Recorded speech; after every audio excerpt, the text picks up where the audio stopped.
ऐसे ही जैसे हमने लास्ट वीडियो में देखा, कोई भी कस्टमर आप ऐड करते हैं, मैं लेट्स सपोज इसी कस्टमर को मूव करता हूँ और इस वक्त ये और ये प्रोडक्ट्स जो हैं इनको सेल कर लेते हैं, और इसमें से कुछ पेमेंट्स जो है हम उधार में ले लेते हैं और कुछ पेमेंट्स आपकी यहाँ पे ले लेते हैं। तो मैं ये कर लेता हूँ कि मैं ये कहता हूँ कि इसने पार्शियल पेड किया है, पार्शियल पेड में इसने मुझे कुछ बैंक ट्रांसफ़र दिया है, वो इजी पैसा में इसने मुझे 1390 बन रहा है, तो मैं कहता हूँ कि इसने 1200 रुपये दिए हैं मुझे।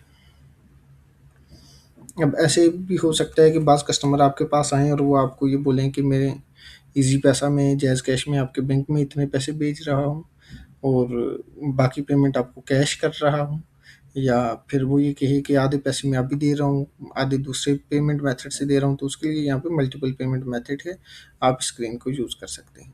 बाज़ लोग आपसे कोटेशन माँगने आते हैं, तो कोटेशन के लिए भी आप दे सकते हैं।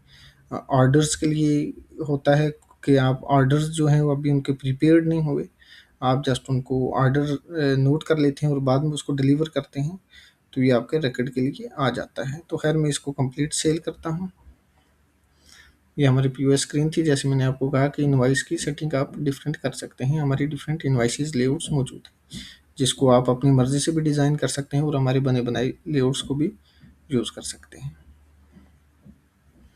तो हम बैक जाते हैं, तो ऑटोमेटिकली जो भी मेरे पास डैशबोर्ड पे डिटेल्स होंगी, तो ये देखिए ऑटोमेटिकली मेरे पास यहाँ पे 4030 की सेल आ गई है, टोटल ये चीज़ आ गई है, टोटल ऑर्डर 2 आ गए हैं, एंड सो अब ये मुझे दिखा रहा है कि कौन कौन सी प्रोडक्ट्स मेरी ज़्यादा बिक रही हैं, कितनी बिक रही हैं, उनकी परसेंटेज क्या है, ये चीज़ें दिखा रहा है। साथ में ग्राफ दिखा रहा है कि कब कब कितनी सेल हुई है, आउट ऑफ स्टॉक कौन सी मार्केट है, कौन सी प्रोडक्ट्स हैं, सारी डिटेल्स हैं।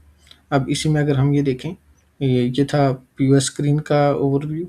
इसी तरह से प्रोडक्ट कैसे ऐड होती हैं, प्रोडक्ट ऐड का बहुत आसान सा तरीका हमने रखा है कि प्रोडक्ट ऐड के लिए आपने 2 तरह की प्रोडक्ट्स हैं आपकी, जिसका आपने स्टॉक मेंटेन करना है और बाज़ का स्टॉक मेंटेन नहीं करना।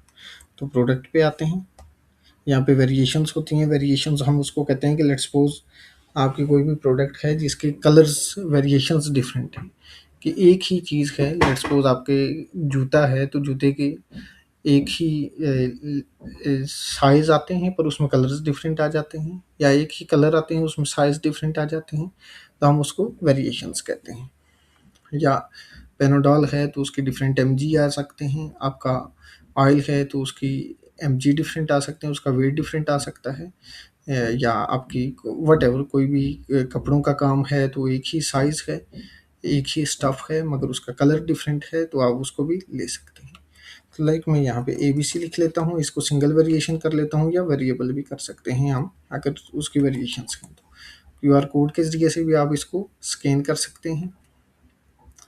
अगर कोई फार्मूला है तो फार्मूला लिख सकते हैं, इसकी यूनिट ऐड कर सकते हैं, कोई भी यूनिट आप इसकी लिख सकते हैं या बना सकते हैं, खुद भी बना सकते हैं।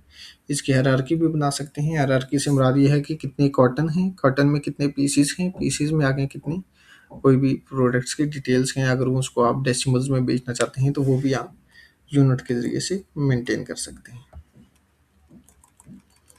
यहाँ पे मैं आता हूँ तो ये मुझे कहता है कैटेगरी सेलेक्ट कर लो। कैटेगरीज़ में बाज़ औक़ात आप डिफरेंट कैटेगरीज़ रख लेते हैं अपनी ही शॉप में, कि लाइक कैटेगरी ए, बी, सी। हम इसको अगर देखें तो जैसे आप कहते हैं कि कॉस्मेटिक की कैटेगरी है, एक फूड की है और थर्ड वन आपकी ड्रिंक्स की है, या सिरप की है, टैबलेट की है, कैप्सूल्स की है। व्हाटएवर जो भी आप डिटेल्स लिखना चाहें अपने हिसाब से आप बना सकते हैं। ऐसे ही परचेज़ प्राइस कितनी है, मैं कहता हूँ 120 है, इसकी यूनिट पीसीज में है। सेलिंग प्राइस कितनी है, तो मैं कह देता हूँ कि सेलिंग प्राइस 150 है। अब ये देखिएगा एनेबल कस्टमर टाइप्स है। कस्टमर टाइप जो मैंने पीओएस स्क्रीन पे भी आपको दिखाई थी, कस्टमर टाइप से मुराद ये है कि डिस्ट्रीब्यूटर के लिए क्या प्राइस है, होलसेलर्स के लिए क्या प्राइस है, और आप इन कैटेगरीज को मज़ीद भी ऐड कर सकते हैं। कहाँ से ऐड कर सकते हैं, आप जस्ट अपने कॉन्टैक्ट में जाते हैं, कस्टमर्स में जाते हैं और यहाँ पे आप जाके अपनी कैटेगरीज टाइप्स सेलेक्ट कर लेते हैं। ओके, यहाँ पे प्रॉफिट मार्जिन वो दिखा रहा है कि 25% मार्जिन आपका आ रहा है। लेट्स सपोज मैं इसको कहता होता हूँ कि डिस्ट्रीब्यूटर्स के लिए 120 की आई थी तो 135 में बेच रहे हैं, और होलसेलर्स को हम बेच रहे हैं 138 की। तो रिटेल्स वालों को हम बेच रहे हैं जी प्राइस आपको 145 की, तो ये देखिए परसेंटेज ऑटोमेटिकली कम होगी। अब ये कहता है स्टॉक क्वांटिटी कितनी उठा रहे हो, इसकी कितनी है, तो मैं कहता हूँ 100 है ओपनिंग स्टॉक के साथ। इसका बैज अगर है तो बैज नंबर लिख लीजिएगा। ये बेसिकली उन प्रोडक्ट्स के लिए आता है जिनकी एक्सपायरी होती है, तो उनके लिए ज़्यादा ज़रूरी होता है। फिर इनकी आईएमई नंबर या ट्रैकिंग नंबर्स हैं, अगर एक्सपायरीज हैं तो वो लिख सकते हैं, आप उनको ऑन कर सकते हैं और इसको सेव कर लेते हैं। That's it. इतना काम है टोटल आपके प्रोडक्ट ऐड करने का। ऐसे ही कस्टमर्स ऐड कैसे होंगे, उनकी डिटेल्स कैसे ऐड होंगी, वो हम नेक्स्ट वीडियोज़ में आपको बताते जाएंगे। और एक्सपेंसेस क्या हैं, एक्सपेंसेस कैसे ऐड होंगे, वो भी हम आपको नेक्स्ट मॉड्यूल में बताते हैं।